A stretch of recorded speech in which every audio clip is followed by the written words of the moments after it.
Good evening. മാറ്റിനി ട്രിബ്യൂണലിലേക്ക് എല്ലാവർക്കും സ്വാഗതം.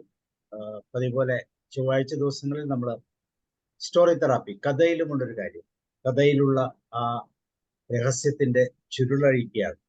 പലരും സ്വന്തം കഥകളും മറ്റുള്ളവരുടെ കഥകളും ഒക്കെ പറയാറുണ്ട്, അതിനെ കൃത്യമായിട്ട് വിശദീകരിക്കാറുണ്ട്, വിശകലനം ചെയ്യാറുണ്ട്. അപ്പൊ ഇന്ന് ഇതിന്റെ 67ാമത്തെ സെഷനാണ്. ഇത് നമ്മളോട് സംസാരിക്കുന്നത് ഉലഹന്നൻ സാറാണ്.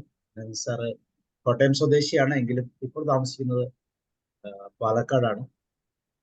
ഒരു അറിയപ്പെടുന്ന സൈക്കോതെറാപ്പിസ്റ്റാണ്. സർക്കാർ ജോലിയിൽ നിന്നൊക്കെ വിരമിച്ച് ഇന്ന് പൊതുജനത്തിന് സേവനം നൽകുന്ന മഹത്തായ ഒരു കർമ്മത്തിന്റെ പാർട്ടാണ്. സോ നിങ്ങളെല്ലാവരും ഈ പ്രോഗ്രാമിലേക്ക് ക്ഷണിക്കുന്നു. അതോടൊപ്പം ഉലഹന്നൻ സാറിനെയും. Ulahannan sir, you are welcome. Thank you sir. എന്നെ കേൾക്കുന്നുണ്ടോ? കേൾക്കാം. ഓക്കെ. ഇന്ന് ഈ സന്ധ്യയിൽ നമ്മൾ സംസാരിക്കുന്നത് ഒരു പുതിയ കഥയിലേക്കാണ്. കഥയുടെ തലക്കെട്ടോ എഴുതിയതാരെന്നോ ഇപ്പോൾ പറയുന്നില്ല. നമുക്ക് കഥയിലേക്ക് മുന്നോട്ട് പോകാം. ഈ സ്റ്റോറി തെറപ്പിയുടെ ഒരു പ്രത്യേകത എന്ന് പറയുന്നത്, ചില ചികിത്സ ആവശ്യങ്ങൾക്ക് കഥകൾ പ്രയോഗിക്കാറുണ്ട്. ഇവിടെയും ഒരു കണക്കിൽ അല്ലെങ്കിൽ മറ്റൊരു കണക്കിൽ മനുഷ്യ ഹൃദയങ്ങളിൽ ഉണ്ടാകുന്ന ചില തരളിതമായ ഭാവങ്ങൾ, എങ്ങനെയാണത് വന്നുപെടുന്നത്, അതിൻ്റെ അനുഭവം അതെങ്ങനെ എന്നുള്ളതിനെ കുറിച്ച് ചിന്തിച്ച് മുന്നോട്ട് പോയപ്പോഴാണ് ഇങ്ങനെ ഒരു കഥാതന്തു കയറി വന്നത്. എൻ്റെ ശ്രീമതി സ്കൂൾ അധ്യാപികയായിരുന്നു, റിട്ടയർ ചെയ്ത ആളാണ്. അവര് പലപ്പോഴും അവരുടെ സ്കൂൾ ജീവിതത്തിൽ അവർക്ക് ഫീൽ ചെയ്ത കൊച്ചിര കാര്യങ്ങളൊക്കെ പറയാറുണ്ട്. അതൊക്കെ ഞങ്ങളങ്ങനെ കേൾക്കും, ആസ്വാദികരമാവും. ചിലത് മനസ്സിലൊന്ന് കുറുങ്ങിക്കിടക്കും. അങ്ങനെ കുറുങ്ങിക്കിടന്ന ഒരു ചെറിയ സംഭവമാണ് എൻ്റെ ഭാവനയിലൂടെ ഇങ്ങനെ കൊണ്ടുവന്നത്. അപ്പൊ കഥയുടെ ഓതർ ഞാൻ തന്നെയാണ്. സ്കൂൾ അന്തരീക്ഷം തന്നെയാണ് ഇതിന്റെ പുറകിലുള്ളത്. അപ്പൊ നിങ്ങളുടെ എല്ലാവരുടെയും അനുവാദത്തോടും സന്തോഷത്തോടും കൂടി എൻ്റെ കഥ ഞാൻ പറയുകയാണ്. സർ, തുടങ്ങിക്കോട്ടെ? ഓക്കെ സർ, തീർച്ചയായും. ഓക്കെ. വിശാലമായ സ്കൂൾ മുറ്റം. കാലത്ത് 9:30 കുട്ടികളങ്ങനെ അടിച്ചു പൊളിച്ച് ആർത്തട്ടഹസിച്ച് ചിരിച്ച് പൊട്ടിച്ചിരിച്ച് ഒക്കെ മുന്നോട്ട് പോവുകയാണ്. അവനവന്റെ ക്ലാസ്സുകളെ ലക്ഷ്യമാക്കിയാണ് പോകുന്നത്. ക്ലാസ്സുകളിൽ കയറാനുള്ള ഒരു ബെൽ കൃത്യമായി അവർ കേൾക്കുകയാണ്. പിന്നെ കൂട്ടുകാരെ വിട്ട് വളരെ സ്പീഡിൽ അവനവന്റെ ക്ലാസ്സാണ് മുൻപിലുള്ളത്, അവരിലേക്ക് പതുക്കെ നീങ്ങിക്കഴിഞ്ഞു. ക്ലാസ്സിലെത്തി ഒരു 5 മിനിറ്റിനകത്ത്, അന്ന് അസംബ്ലി ഉള്ള ദിവസമാണ്, അസംബ്ലിക്ക് പോകാനുള്ള ബെല്ലും മുഴങ്ങിക്കഴിഞ്ഞു. ക്ലാസ് വൈസ് ആയിട്ട് വരിയായിട്ട് വളരെ അച്ചടക്കത്തോടു കൂടി സ്കൂൾ മുറ്റത്തുള്ള ഗാന്ധി പ്രതിമയുടെ ഇടതും വലതുമായി കുട്ടികൾ അണിനിരന്നു. നമ്മുടെ ഹെഡ് മാസ്റ്റർ ഉണ്ണി മാസ്റ്റർ, വളരെ ബഹുമാനത്തോടെ കാണുന്ന ഒരു മാസ്റ്ററാണ് ഉണ്ണി മാസ്റ്റർ. പക്ഷെ അദ്ദേഹത്തെ എല്ലാവർക്കും വലിയ ഭയമാണ്, ബഹുമാനമാണ്. നീണ്ട കൈയുള്ള വെളുത്ത കുപ്പായവും പച്ചക്കരയുള്ള മുണ്ടും ധരിച്ച്, അമ്പലത്തിൽ നിന്ന് കിട്ടിയ പ്രസാദത്തിൽ നിന്ന് നെറ്റിയിലൊരു കുറിയും പുരട്ടി അദ്ദേഹം ആ നടന്നു വരുന്നത് ആകർഷണീയമായ ഒരു കാഴ്ചയാണ് പലർക്കും. ഇതിനിടയിൽ നീളൻ കൈയുള്ള ആ കുപ്പായ കൈക്കുള്ളിൽ ഒരു നീളൻ വടിയുണ്ട്, ഒരു ചെറിയ ചൂരൽ വടി നീളത്തിലുണ്ട്. അദ്ദേഹത്തിന്റെ നടുവിരലാണ് ആ വടിയുടെ സപ്പോർട്ട്. വളരെ ശ്രദ്ധിച്ചാൽ മാത്രമേ അവിടെ എന്തോ ഒരു പ്രശ്നമുണ്ടെന്ന് മനസ്സിലാവൂ. പക്ഷെ പലരുടെയും ശ്രദ്ധയിൽപ്പെടാതെയാണ് അദ്ദേഹം അത് തിരികെ വെച്ചിരിക്കുന്നത്. കനം കുറഞ്ഞ നീണ്ട നല്ലൊരു മീശയുടെ ഉടമസ്ഥനാണ്. നല്ല 6 അടി പൊക്കം, നല്ല ആരോഗ്യം, ഗാംഭീര്യമുള്ള സ്വരം. പലപ്പോഴും അദ്ദേഹം ചിരിക്കാൻ മറന്നു പോവാറുണ്ട്. ചിരി എവിടെയോ കളഞ്ഞുപോയി എന്ന് നമുക്ക് തോന്നും. ആ നടപ്പില് ക്ലാസ്സിൽ കയറാതെ അവിടെയും ഇവിടെയും ചുരുളുന്ന കുട്ടികളെയും, ക്ലാസ്സിലേക്ക് കയറേണ്ട സമയം കഴിഞ്ഞിട്ടും അധ്യാപികയോ അധ്യാപകനോ സംസാരിച്ചു നിൽക്കുന്നതോ ഒക്കെ അദ്ദേഹത്തിന്റെ ദൃഷ്ടിയിൽ കാണാം. ആ സ്കൂൾ കെട്ടിടം എന്ന് പറയുന്നത് ഒരു സി തിരിച്ചിട്ട പോലെയാണ്. ഏത് മുക്കിൽ നിന്ന് നോക്കിയാലും അവിടെ എന്താണ് നടക്കുന്നത് പുറത്തെന്നുള്ളത് കൃത്യമായിട്ട് അറിയാനായിട്ട് കഴിയും. ആ നോട്ടത്തിലാണ് സാറ് കണ്ടു, സ്കൂളിന്റെ ഗ്രൗണ്ടിന്റെയും പുറത്ത് ഒരു ചെറിയ പാറക്കെട്ടുണ്ട്. ആ പാറക്കെട്ടിലെ ഒരു ഉരുണ്ട പാറയുടെ മുകളിൽ ഒരു കുട്ടി അലസനായിട്ട് ഇരിക്കുന്നു. വളരെ ദുഃഖിതനാണെന്നും സാറിന് തോന്നിയിട്ടുണ്ട്. ഒരു സഞ്ചിയും മുടിയൊന്നും ഒതുക്കാതെ അങ്ങനെ വളരെ വിഷമിച്ചിരിക്കുന്ന ഒരു കുട്ടിയെ അദ്ദേഹം അവിടുന്ന് കാണുകയാണ്. ഒരു 8ാം തരം വിദ്യാർത്ഥി. നമുക്കവനെ ശങ്കരൻ എന്ന് വിളിക്കാം. ഹെഡ് മാസ്റ്റർ പിയൂണിനെ വിളിപ്പിച്ചു, ആ കുട്ടിയെ എൻ്റെ മുറിയിലേക്ക് കൊണ്ടുവരും. അദ്ദേഹത്തെ ഹെഡ് മാസ്റ്ററുടെ മുൻപിലേക്ക് എത്തിക്കേണ്ട ചുമതല പിയൂൺ ഏറ്റെടുത്തു കഴിഞ്ഞു. വളരെ ധൃതിയില് പിയൂൺ അദ്ദേഹത്തിന്റെ അടുത്ത് വന്ന്, ആ കുട്ടിയുടെ അടുത്ത് വന്നു. ഹെഡ് മാസ്റ്റർ വിളിക്കുന്നു. കുട്ടിയുടെ മുഖത്തേക്ക് നോക്കി പിയൂൺ പറഞ്ഞു. അവനത് കേട്ടില്ലെന്ന് തോന്നിയിട്ട് വീണ്ടും പറഞ്ഞു, ഹെഡ് മാസ്റ്റർ വിളിക്കുന്നു. അവൻ പെട്ടെന്ന് ഞെട്ടി എഴുന്നേറ്റു, സഞ്ചി തോളിൽ തൂക്കി അദ്ദേഹത്തോടൊപ്പം ഹെഡ് മാസ്റ്ററുടെ മുറിയിലേക്ക് നീങ്ങുകയാണ്. അവിടെ എത്തി അവൻ ഹെഡ് മാസ്റ്ററുടെ വാതിലിന്റെ മറവിൽ നിന്നും, ഹെഡ് മാസ്റ്റർ ബാത്റൂമിൽ നിന്നും പുറത്ത് വന്ന് കണ്ണട ശരിയാക്കി തൻ്റെ കസേരയിൽ ഒന്ന് അമർന്നിരുന്നു. മൂക്കിനു മേൽ കണ്ണാടി ശരിയാക്കി വെച്ചു. അച്ഛൻ നീട്ടി വിളിച്ചു, വാസു. പിയൂണിനെ അങ്ങനെയാണ് അദ്ദേഹം വിളിക്കാറ്. ആ കുട്ടി എവിടെ? അത് കഴിഞ്ഞ് പതുക്കെ പറഞ്ഞു, കൊശവൻ സ്കൂളിലേക്ക് വന്നതത്രേ. പാറക്കെട്ടിന്റെ മുകളിൽ ഉരുളാനാണ് അവന് സമയം. പിയൂൺ ശരവേഗം പുറത്തു വന്നു. ശങ്കര, സാറ് വിളിക്കുന്നു. പുസ്തകസഞ്ചി പുറത്തു വെച്ച് ഭയപ്പാടോടെ ശങ്കരൻ HMന്റെ മുൻപിൽ ഹാജരായി. HM അവനെ അടിമുടി ഒന്ന് നോക്കി, എന്നിട്ട് ഇരുത്തി ഒരു മൂളലും നൽകി. ഒരു പ്രത്യേക ഭാവത്തിൽ അവനോട് ചോദിച്ചു, എവിടായിരുന്നു കാലത്ത്? ബെല്ലടിച്ചത് കേട്ടില്ലേ? എന്താ അസംബ്ലിയിൽ കയറാൻ വിഷമമുണ്ടോ? നിന്റെ കള്ളത്തരങ്ങളൊന്നും ഇവിടെ നിന്ന് പഠിക്കേണ്ടതല്ല. ഓരോ ബെല്ലിനും ഓരോ അർത്ഥമുണ്ട്, നിനക്കറിയാമല്ലോ. ഇത്രയും കാര്യങ്ങൾ ഒരേ ശ്വാസത്തിൽ HM പറഞ്ഞു തീർത്ത് അവന്റെ മുഖത്തേക്ക് നോക്കുമ്പോൾ അവൻ തലകുനിച്ച് നിൽക്കുന്ന രംഗമാണ്. ശങ്കരൻ ഒരു വിറയലിന്റെ ശബ്ദത്തോടു കൂടി അവിടെ തല ഒന്നുയർത്തി. HM ചോദിച്ചു, ഞാൻ ചോദിച്ചത് കേട്ടില്ലേ? അവൻ ഒന്നും മിണ്ടിയില്ല. ആ സമയത്ത് HMനെ കാണാൻ 2 പ്രമുഖ വ്യക്തികൾ അവിടെ വന്നു. അവരകത്ത് വന്ന ഉടനെ തന്നെ HM പറഞ്ഞു, പുറത്തേക്ക് പോകും. ശങ്കരൻ പുറത്തേക്ക് പോയി. പിയൂൺ ശങ്കരനോട് പറഞ്ഞു, ഞാൻ പറഞ്ഞിട്ടേ പോകാവൂ. വന്ന ആളുകള് വളരെ തിരക്ക് പിടിച്ച് വളരെ ഗൗരവമേറിയ ഒരു ചർച്ചയുടെ വക്കിലായിരുന്നു. സമയം നീണ്ടുപോയി. ശങ്കരൻ വളരെയേറെ ദുഃഖിതനാണ്. ഇടയ്ക്കൊന്ന് വിങ്ങി പൊട്ടിയോ എന്ന് പോലും സംശയമുണ്ട്. അവൻ തളർന്ന് ആ പുറത്തുള്ള തൂണിനോട് ചേർന്ന് അവൻ അവിടെ തന്നെ ഇരുന്നു.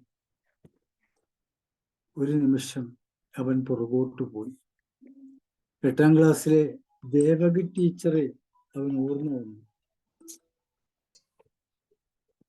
അപ്പൊ അവന്റെ ക്ലാസ് ടീച്ചർ ദേവകി ടീച്ചറാ. അവൻ ആ സ്കൂളിന്റെ തിണ്ണയില് അവൻ വലിയൊരു സങ്കടത്തിൽപ്പെട്ട് അങ്ങനെ ചാരി ഇരിക്കുന്ന അവൻ ആ ടീച്ചറെ ഓർക്കുകയാണ്. അവൻ സ്വയം പറഞ്ഞു, അവരെന്ത് സുന്ദരിയാ. ദേവകി ടീച്ചർക്ക് എന്നോട് എന്ത് ഇഷ്ടമായിരുന്നു. ഒരു മകന് നൽകുന്ന എല്ലാ സ്നേഹാദരങ്ങളും ടീച്ചർ എനിക്ക് തന്നിട്ടുണ്ട്. എന്നോട് എപ്പോഴും ടീച്ചർക്ക് ഇഷ്ടം തന്നെയാണ്. അവൻ വീണ്ടും ആലോചിച്ചു, ടീച്ചർ കൊണ്ടുവന്ന ചോറിന്റെ പകുതി ആരും കാണാതെ എൻ്റെ പാത്രത്തിൽ ഇട്ടു വയ്ക്കും. എന്നിട്ട് 1 മണിക്ക് ചോറുണ്ണാൻ വിടുമ്പോൾ ടീച്ചർ ക്ലാസ്സിൽ ഉറക്കെ പറയും, എല്ലാവരും അവനവന്റെ ചോറ്റുപാത്രം തുറന്ന് ആഹാരം കഴിക്കാൻ തയ്യാറായിക്കോളൂ, സമയം ഒട്ടും വൈകിക്കരുത്. ശങ്കരൻ മനസ്സിൽ പറയും, ടീച്ചറെ, എൻ്റെ പാത്രം കാലിയാണ്. ഞാൻ വീട്ടിൽ നിന്ന് പാത്രം മാത്രമേ എടുത്തുള്ളൂ, അതിലൊന്നും ഒന്നുമില്ല.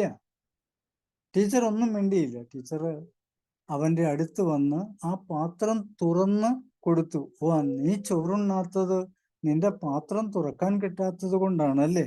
എല്ലാവരും വേഗം കഴിച്ചോളൂ.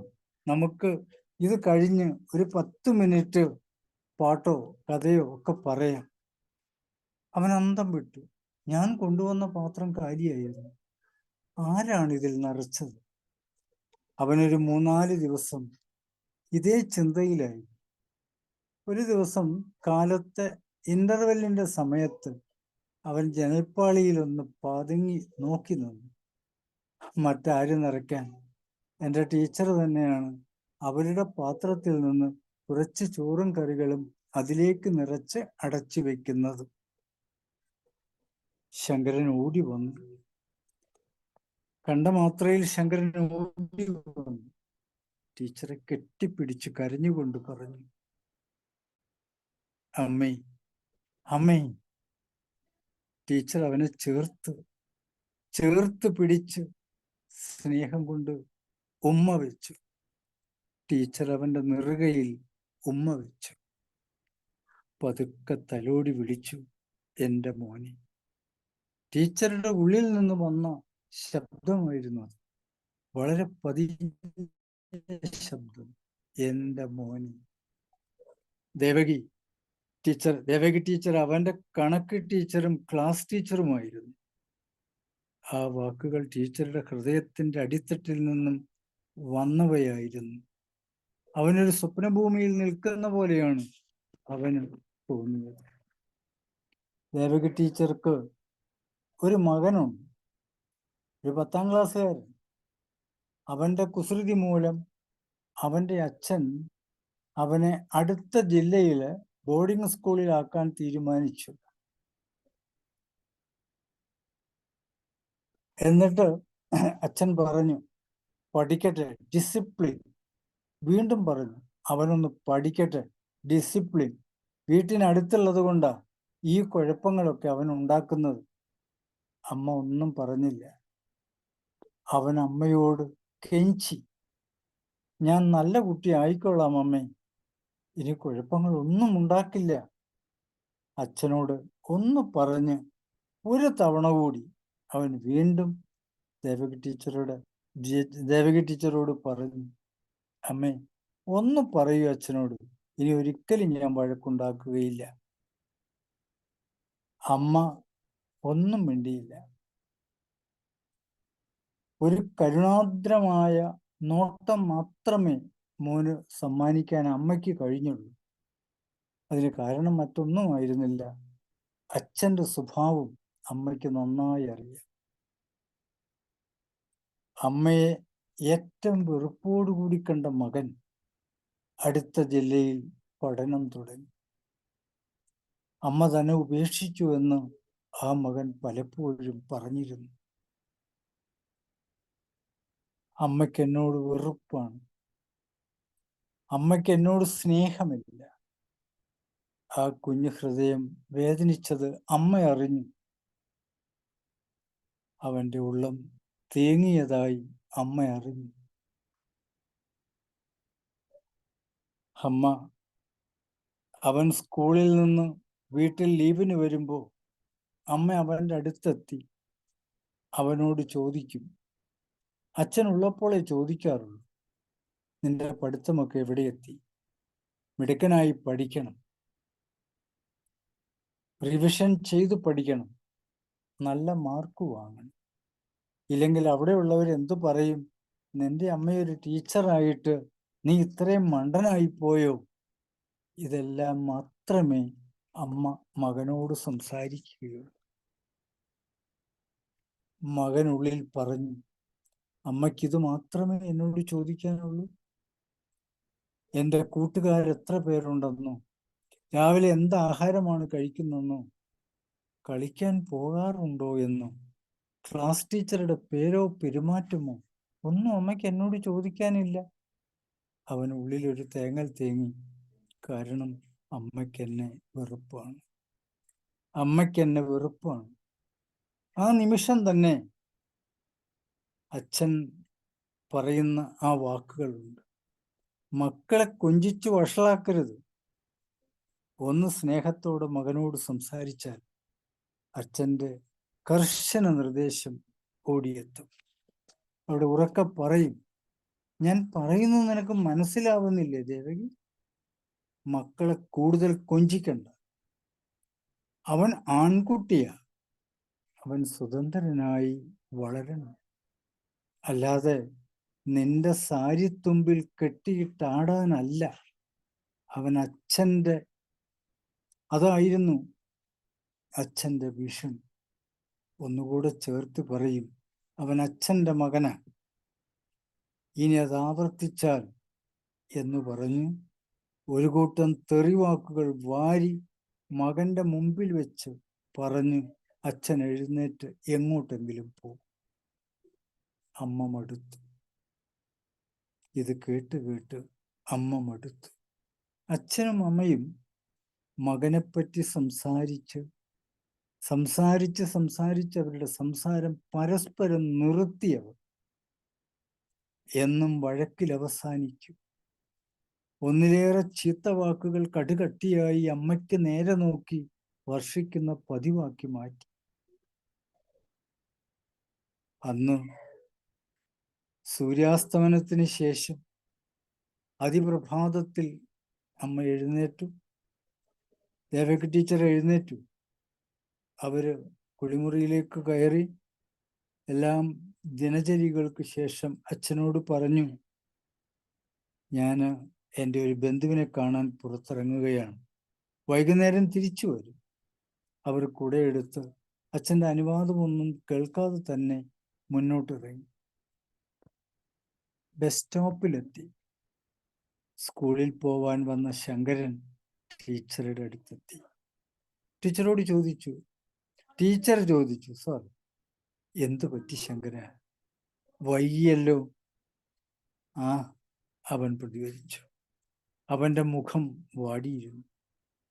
ഇന്ന് ഞാനൊരു ബന്ധുവിനെ കാണാൻ പോവുകയാണ്, ടീച്ചർ പറഞ്ഞു. ഹോംവർക്കൊക്കെ കൃത്യമായി ചെയ്യണേ, നാളെ കാണിക്കണം. ശങ്കരന് വഴങ്ങാത്ത വിഷയമാണ് കണക്ക്. കണക്കെനിക്കറിയില്ല ടീച്ചർ. ഇന്ന് ടീച്ചർ തന്ന ഹോംവർക്ക് എനിക്കറിയില്ല. ടീച്ചർ ഒന്നും പറഞ്ഞില്ല. അവൻ തല താഴോട്ട് കുമ്പിട്ട് ആ നിൽപ്പ് അവിടെ നിന്ന് കണ്ണു തുടച്ചു. ടീച്ചർ പറഞ്ഞു, നാളെ മുതൽ നിന്നെ ഞാൻ ശ്രദ്ധിച്ചോളാം, നിനക്ക് വേണ്ടത് ഞാൻ പറഞ്ഞു തന്നോളാം. അത്രയും ആയപ്പോഴേക്കും ടീച്ചർക്ക് പോകേണ്ട ബസ് ഇരച്ചെത്തിക്കഴിഞ്ഞു. ഒന്നാഞ്ഞ് ചവിട്ടിയെന്ന് തോന്നുന്നു. ടീച്ചർ മാത്രമേ അവിടെ ഉണ്ടായിരുന്നുള്ളൂ. ടീച്ചർ ബസ്സിലേക്ക് കയറും മുമ്പ് കൈവീശി ശങ്കരനോട് പറഞ്ഞു, ശ്രദ്ധിച്ചു പോണം. ശങ്കരൻ തലയാട്ടി. അകന്നു പോകുന്ന ബസ്സിനെ നോക്കി ശങ്കരൻ അല്പനേരം നിന്നു. മനസ്സിലവൻ പറഞ്ഞു, അമ്മയാണ്, എൻ്റെ അമ്മയാണ് ആ പോയത്. അമ്മയുടെ സ്നേഹത്തണലിലാണ് ശങ്കരൻ. ഈ ഞാൻ, എൻ്റെ അമ്മ അതാ പോകുന്നു. ടീച്ചർ സ്വന്തം മകനെപ്പോലെ തന്നെയാണ് ശങ്കരനെ കണക്കാക്കിയത്. ശങ്കരന് കിട്ടുമ്പോഴൊക്കെ സ്നേഹം വാരി പൊതിഞ്ഞു കൊടുക്കുമായിരുന്നു. അവൻ്റെ അമ്മയായി ദേവകി ടീച്ചർ തന്നെയായിരുന്നു. അരക്കൊല്ല പരീക്ഷ കഴിഞ്ഞ് അവധിയും കഴിഞ്ഞ് ക്ലാസ്സിലെത്തി. പരീക്ഷയുടെ കടലാസുകളെ ഓരോ അധ്യാപകനും പേര് വിളിച്ചു കൊടുത്തു. മാർക്കുകൾ കുറഞ്ഞവരും കൂടിയവരും ഒക്കെ ഉണ്ടായിരുന്നു. കണക്ക് പേപ്പർ കിട്ടിയത് അവസാനത്തെ പീരീഡിലാണ്. ശങ്കരന്റെ പേര് വിളിച്ച് കണക്ക് ടീച്ചർ ഉറക്കെ പറഞ്ഞു, ശങ്കരന്റെ മാർക്ക് എത്രയെന്നറിയോ? 100-ൽ 100 ശങ്കരൻ പഠിച്ചിരിക്കുന്നു. അവൻ മിടുക്കനായിരിക്കുന്നു. അവന്റെ സന്തോഷത്തിന് ഒരു അതിരുണ്ടായിരുന്നില്ല. അവൻ മനസ്സിൽ പറഞ്ഞു, ദേവകി ടീച്ചറോട് ഇത് ഉടനെ അറിയിക്കേണ്ടിയിരിക്കുന്നു. 8ാം ക്ലാസ്സിൽ ദേവകി ടീച്ചർ എന്നെ സഹായിച്ചത് കൊണ്ടാണ്, പഠിപ്പിച്ചത് കൊണ്ടാണ് എനിക്ക് കണക്ക് ഈസി ആയത്. 9ാം ക്ലാസ്സിൻ്റെ അരക്കൊല്ല പരീക്ഷയുടെ റിസൾട്ടാണ് ഇപ്പോൾ പുറത്തു വന്നത്. അവിടെയാണ് അവൻ തുള്ളിച്ചാടിയത്. എൻ്റെ ടീച്ചർ, ദേവകി ടീച്ചർ. അവൻ വേഗം തന്നെ 8ാം ക്ലാസ്സിലേക്ക് ഓടുകയാണ്, ദേവകി ടീച്ചറുടെ ക്ലാസ്സിലേക്ക്. പക്ഷെ അന്ന് അവർ അല്പം നേരത്തെ പോയിരുന്നു. അതുകൊണ്ട് ശങ്കരനെ കാണാൻ കഴിഞ്ഞില്ല. ശങ്കരൻ വളരെ വേഗം ടീച്ചറെ അറിയിക്കാനുള്ള തിടുക്കത്തിൽ അവൻ സ്വന്തം വീട്ടിലേക്ക് ഓടുകയായിരുന്നു. നടക്കുക എന്ന് പറയാൻ വയ്യ, ഓടുകയായിരുന്നു അവൻ. അവിടെ ചെന്ന് ഫോണിലൂടെ ടീച്ചറെ വിളിച്ചു. ആദ്യത്തെ വിളിയിൽ ആരും എടുത്തില്ല. അവൻ കട്ട് ചെയ്തു. വീണ്ടും കാത്തിരുന്നു. ഒരല്പനേരം കഴിഞ്ഞ് അവൻ വീണ്ടും വിളിച്ചു. അവന്റെ വിഷമം ഇരട്ടിക്കുകയാണ്. ആരും എടുത്തില്ല. അവൻ ഉള്ളിൽ ചോദിച്ചു, എൻ്റെ ടീച്ചർ അവിടെ ഇല്ലയാവൂ? എന്നാലും അവന്റെ ആഗ്രഹം വിട്ടില്ല. അവൻ കുറച്ചു നേരം കഴിഞ്ഞപ്പോൾ ഒന്നുകൂടി വിളിച്ചു. ആ വിളിയിൽ അപ്പുറത്തുനിന്ന് എടുത്തു. അവൻ ചോദിച്ചു, ഇത് ദേവകി ടീച്ചറുടെ വീടല്ലേ? അതെ, ഉത്തരം പറഞ്ഞു. അതൊരു പരുക്കൻ ശബ്ദമായിരുന്നു. വീണ്ടും അല്പനേരം കഴിഞ്ഞ് അവിടുന്ന് തന്നെ ചോദിച്ചു, നീ ആരാണ്? അവൻ പതുക്കെ പറഞ്ഞു, ഞാൻ ശങ്കരനാണ്. ടീച്ചറുടെ ക്ലാസ്സിൽ ഉണ്ടായിരുന്ന കുട്ടിയാണ്. അപ്പുറത്തു നിന്ന് എന്തൊക്കെയോ ശക്തമായ ബഹളങ്ങൾ നടന്നിരിക്കുന്നു. വീണ്ടും അവൻ സമാധാനത്തോടെ ചോദിക്കുകയാണ്, എൻ്റെ ടീച്ചർക്ക് ഒന്ന് കൊടുക്കുമോ ആ ഫോൺ, ദേവകി ടീച്ചർക്ക്? ശങ്കരന്റെ ശബ്ദം വളരെ പതുക്കെയായിരുന്നു. എന്നിട്ട് അവൻ ആദ്യം ടീച്ചർ ഇവിടെ ഇല്ല എന്നാണ് പറഞ്ഞത് എന്ന് ശങ്കരന് തോന്നിയിരുന്നു. വീണ്ടും വീണ്ടും അവൻ ചോദിച്ചപ്പോൾ അപ്പുറത്ത് നിന്ന് വളരെ ഉറക്കത്തിൽ വിളിച്ചു പറയുന്നത് കേട്ടു, ആ ടീച്ചർ ചത്തുപോയടാ. ഇടിവെട്ടേറ്റ പോലെയായിരുന്നു ആ ശബ്ദം. അപ്പുറത്തുനിന്ന് പറഞ്ഞ ശബ്ദം, ആ ടീച്ചർ ചത്തുപോയടാ. അവൻ വീണ്ടും ചോദിച്ചു, എൻ്റെ ദേവകി ടീച്ചറോ? ഞാൻ പറഞ്ഞത് നിനക്ക് മനസ്സിലായില്ലേ? പിന്നെ ഒരു പൂരപ്പാട്ടും അതിൻ്റെ പുറകിൽ നിന്നു. അവൻ ഫോൺ എവിടെ വെച്ചു എന്നോ ഇട്ടു എന്നോ അവൻ അറിഞ്ഞുകൂടാ. ഇടിവെറ്റേറ്റതുപോലെ അവൻ അവിടെ നിന്ന് വിറങ്ങലിക്കുകയായിരുന്നു. മുറിയിലേക്ക് നീങ്ങി. അവന് ഒരു സമാധാനവും കിട്ടിയില്ല. നേരം വെളുക്കാൻ പ്രാർത്ഥിച്ചുകൊണ്ടേയിരുന്നു. അവന്റെ ഉള്ളിലെ ദുഃഖം ആരോടാണ് പറയുക? അന്ന് അച്ഛൻ വന്നിട്ടേയില്ല. അച്ഛനെ കുറിച്ച് ആലോചിക്കാറേ ഇല്ല. അമ്മയുടെ മരണത്തിന്റെ പിന്നിൽ അച്ഛനുണ്ടെന്ന് നാട്ടുകാരിൽ ചിലതൊക്കെ പറഞ്ഞപ്പോഴും അവനതൊന്നും പ്രശ്നമാക്കിയിരുന്നില്ല. പക്ഷെ ഇന്ന് എൻ്റെ ടീച്ചർ അവൻ നെഞ്ചിൽ കൈവച്ചു. നേരം വെളുത്തു. വേഗം സ്കൂളിലേക്കുള്ള യാത്രയാണ്. സ്കൂളിൽ പഠിക്കാനല്ലെന്ന് അവൻ പോകാൻ തീരുമാനിച്ചത്. അവന്റെ ടീച്ചറെ കാണും. അവൻ മുന്നോട്ട് നീങ്ങുക. നടന്നു, ഓടി. ഓടി തളർന്നു. ആ പാറക്കെട്ടിലെ ഏറ്റവും വിശാലമായ ഒരു പാറയുടെ മുകളിൽ സ്കൂളിന്റെ മുൻപിൽ ഇരിക്കുന്ന ശങ്കരനെയാണ് നിങ്ങളെ ഞാൻ ആദ്യം പരിചയപ്പെടുത്തിയത്. ആ ഇരിപ്പാണ് ശങ്കരന്റെ ഹെഡ് മാസ്റ്റർ കാണുന്നത്, ഹെഡ് മാസ്റ്റർ വിളിപ്പിക്കുന്നത്. നിങ്ങൾ കണ്ടില്ലേ? ഹെഡ് മാസ്റ്ററുടെ മുറിയിൽ നിന്ന് പുറത്തു വന്ന ശങ്കരൻ ആ തൂണിനോട് ചേർന്ന് ദുഃഖത്തോടുകൂടി വിഷമത്തോടുകൂടി ഇരിക്കുമ്പോ ആ ഇരിപ്പില് അവൻ പറഞ്ഞു, അവൻ മറ്റൊരു ലോകത്തായിരുന്നു അവൻ. ആ ഇരിപ്പിൽ ഒരല്പനേരം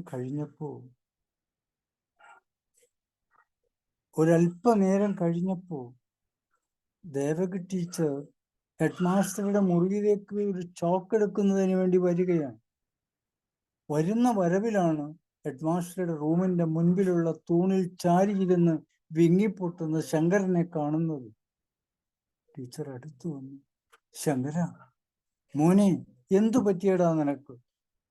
അവൻ പെട്ടെന്ന് എഴുന്നേറ്റ് ടീച്ചറുടെ മുഖത്തേക്ക് നോക്കി. അവൻ പറഞ്ഞ വാക്കുകളാണ്, എൻ്റെ അമ്മ മരിച്ചിട്ടില്ല. അവൻ ഉറക്ക നിലവിളിച്ചു. ടീച്ചർ അവനെ ചേർത്ത് പിടിച്ചു. അപ്പോഴും വളരെ ശബ്ദത്തിൽ അവൻ പറഞ്ഞു, എൻ്റെ അമ്മ മരിച്ചിട്ടില്ല. അവസാനമായിട്ട് ടീച്ചറുടെ ചുണ്ടുകൾ അവനെ ചേർത്ത് പിടിച്ചു അവന്റെ തിരുനെറ്റിയിൽ ഉമ്മ കൊടുക്കുന്ന രംഗമാണ് കൂടെയുള്ളവർ കാണുന്നത്. ആ ഉമ്മയുടെയും അമ്മ മരിച്ചിട്ടില്ല എന്ന ആ ശബ്ദത്തിൻ്റെയും മറ്റൊലി എവിടെയെല്ലാമോ മുഴങ്ങിക്കേട്ടു. ഈ കഥ ഞാനിവിടെ അവസാനിപ്പിക്കുകയാണ്. എല്ലാവർക്കും നന്ദി. സാറേ. Thank you sir. തീർച്ചയായിട്ടും സ്കൂളുകളുടെ വരാന്തകളിൽ നടക്കുന്ന മനോഹരമായൊരു ദൃശ്യം ടീച്ചേഴ്സിൻ്റെ രൂപത്തിൽ, അല്ലെങ്കിൽ തീർച്ചയായിട്ടും ഒരു അമ്മയുടെ പരിലാളനം വീട്ടിൽ നിന്ന് കിട്ടുന്നില്ലെങ്കിൽ, എല്ലാ സാഹചര്യങ്ങളില്ലെങ്കിൽ തീർച്ചയായിട്ടും നമ്മൾ രണ്ടാമത്തെ അമ്മ സ്കൂളിലെ ടീച്ചറാണെന്നൊക്കെ നമ്മൾ പറഞ്ഞു കേട്ടിട്ടുണ്ട്. വളരെ മനോഹരമായി സാർ. തീർച്ചയായും മോഹൻദാസ് സാർ ഒന്ന് പറയൂ, തുടങ്ങും. ഇടയ്ക്ക് ഒരു കോൾ വന്ന് ഞാൻ ഇടയ്ക്കൊരു ബ്രേക്കായി. മറ്റൊരു പറഞ്ഞിട്ട് ഞാൻ പറയാം. ഓക്കെ, ജോർജ് സാർ പറയുന്നു.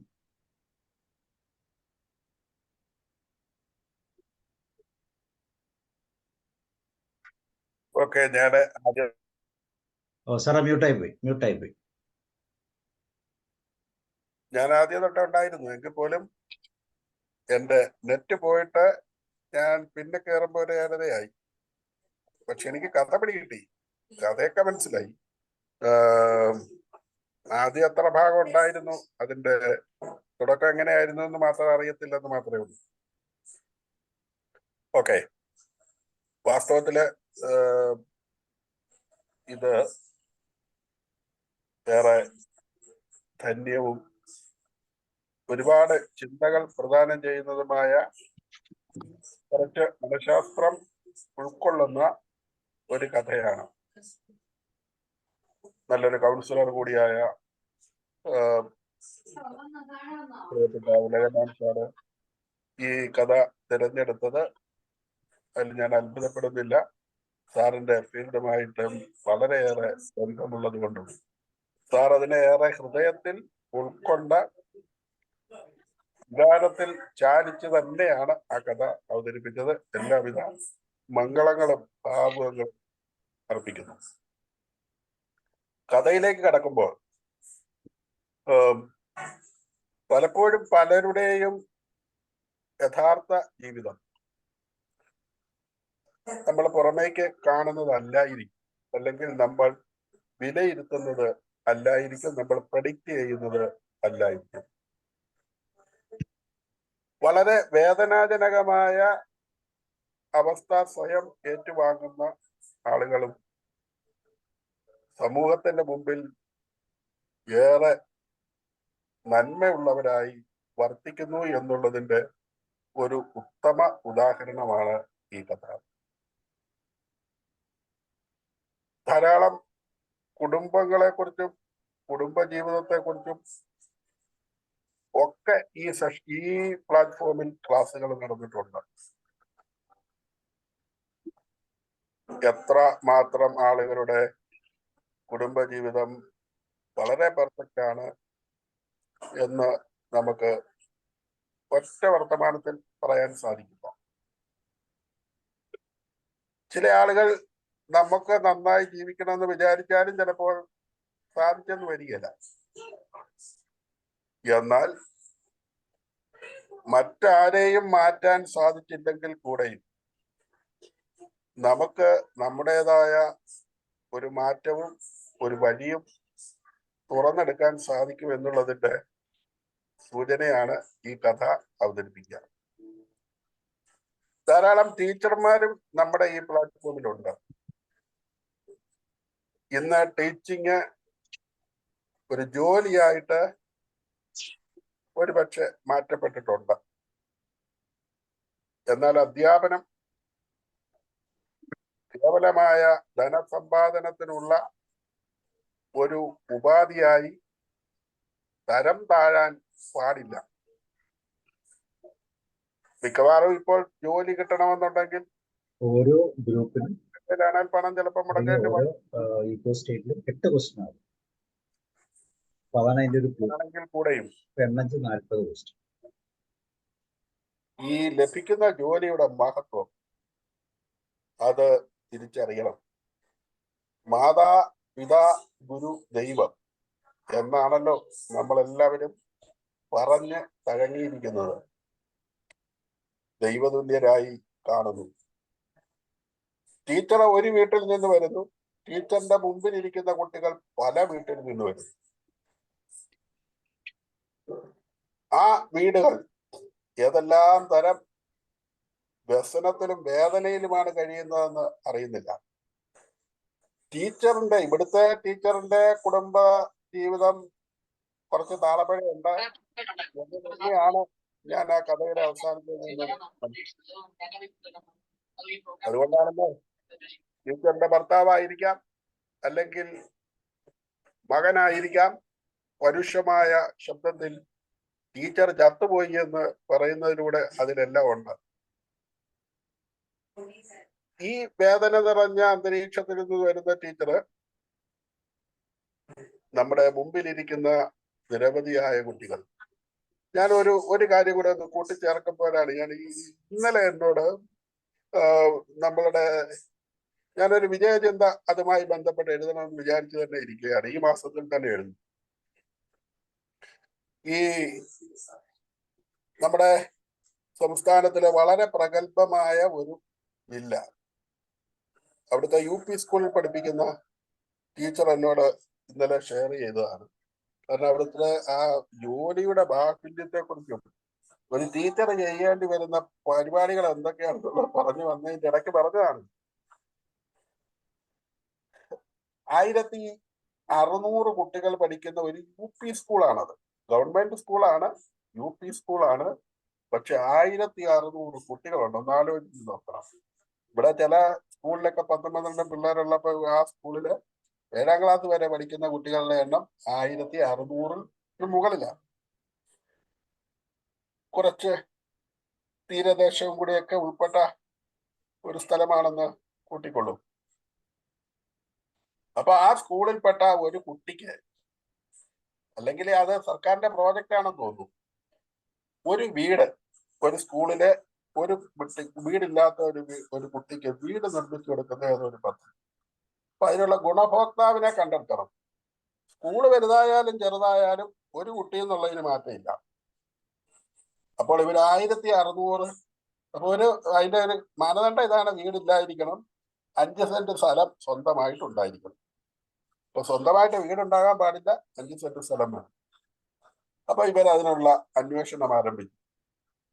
അപ്പോൾ ആ സ്കൂളിൽ സ്വന്തമായി വീടില്ലാത്ത കുട്ടികളുടെ എണ്ണം കണ്ടുപിടിച്ചു 872.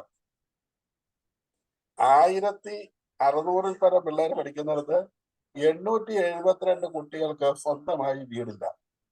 പിന്നെ അവരെവിടാണ് താമസിക്കുന്നത്? ഒന്നുകിൽ വാടക വീട്, അല്ലെങ്കിൽ ബന്ധുക്കളുടെ വീട്. അപ്പൊ ഈ സാഹചര്യത്തിൽ വരുന്ന കുട്ടികളാണ് ഈ ടീച്ചറിന്റെ മുമ്പിൽ ഇരിക്കുന്ന കുറെ കുട്ടികൾ. ഇനി അങ്ങനെയുള്ളവർക്ക് എല്ലാം കൊടുക്കാനുണ്ടോ? ഇല്ല. ഇനി അതിൽ 5 സെന്റ് സ്ഥലമുള്ളവരെ കണ്ടുപിടിക്കാനായിട്ടുള്ള പരിശ്രമമായി. അങ്ങനെ ഉള്ള അതിന്റെ അന്വേഷണം നടത്തിയപ്പോഴാണ് ഈ 872 കുട്ടികളിൽ ആകെ 17 കുട്ടികൾക്ക് മാത്രമേ 5 സെന്റ് ഭൂമിയുള്ളൂ. അപ്പോൾ എത്ര പെട്ടെന്ന് ഈ സർക്കാർ പറയുന്ന മാനദണ്ഡം ചുരുക്കി അതിലേക്ക് വന്നു. ഇനി 17-ൽ നിന്ന് ഒരു കുട്ടിയെ തിരഞ്ഞെടുക്കണം. അപ്പോഴാണ് മനസ്സിലായത് ഇരട്ട കുട്ടികളുള്ള ഒരു കുടുംബം കഴിഞ്ഞ വർഷം അപ്പനും അമ്മയും ഒന്നിച്ച് ആത്മഹത്യ ചെയ്തു. ഈ കുട്ടികളെ എന്തുകൊണ്ടോ എങ്ങനെയാണ് അവരുടെ ജീവിതം എന്ന് എനിക്കത് ചോദിച്ച് മനസ്സിലാക്കാൻ പറ്റില്ല. ആ 2 കുട്ടികളുടെ വീട്, അവർക്ക് വീട് വെച്ച് കൊടുക്കുന്നതിനാണ് ഇപ്പോൾ അവര്. അപ്പോഴേ ഞാൻ പറഞ്ഞു വന്നത്, ഒരു ടീച്ചറിന്റെ മുമ്പിൽ ഇരിക്കുന്ന ഈ കുട്ടികൾ ഏതെല്ലാം തരം വ്യസനത്തിൽ വന്നിരിക്കുന്നതാണ്. ഇവിടെയാണ് ശങ്കരനെ കൂട്ടിച്ചേർത്ത് പിടിച്ച നമ്മുടെ ടീച്ചർ, ദേവകി ടീച്ചർ എന്നല്ലേ പറഞ്ഞത്?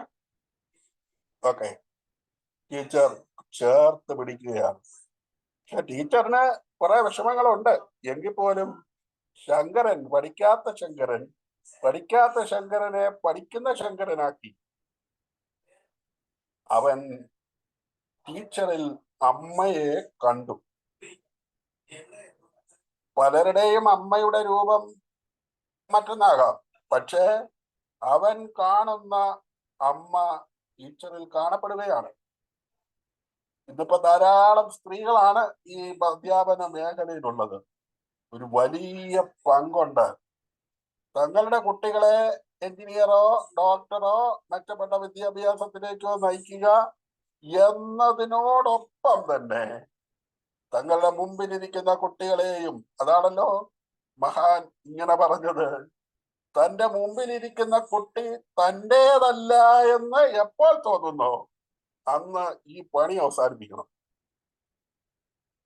എനിക്ക് വളരെ സന്തോഷം തോന്നുന്നു ഇത്തരം ആളുകൾ ഈ കാലഘട്ടത്തിലും ഉണ്ടല്ലോ എന്ന്, അല്ലെങ്കിൽ ഉണ്ടാകുന്നുണ്ടല്ലോ എന്നുള്ള ഒരാശ്വാസം, അല്ലെങ്കിൽ ഉണ്ടാകണം എന്ന ഒരാഗ്രഹം മുന്നിൽ നിർത്തിക്കൊണ്ട് ഈ കഥയോട് അങ്ങേയറ്റം ഐക്യദാർഢ്യം പ്രകടിപ്പിക്കുന്നു. വേദനിക്കുന്ന ടീച്ചർമാരെയും കൂടെ കാണാൻ PTA-ക്കും അവിടുത്തെ സാറന്മാർക്കും പ്രധാന അധ്യാപകരും ഒക്കെ കഴിയണം. പക്ഷെ നമ്മുടെയൊക്കെ തൊട്ട് മുമ്പിൽ ഇരിക്കുന്ന, കൂടെ വർക്ക് ചെയ്യുന്ന, തോളോട് തോൾ ചേർന്ന് മുന്നോട്ട് പോകുന്ന ഇവരുടെയൊക്കെ ജീവിതം ആരറിയുന്നു? എത്രയോ ടീച്ചർമാരിൽ നിന്ന് ഞാൻ മനസ്സിലാക്കിയിട്ടുണ്ട്, പലരുടെയും കുടുംബം ഈ വിചാരിക്കുന്ന പോലെ ഒന്നും അത്ര സ്വർഗതുല്യമൊന്നുമല്ല.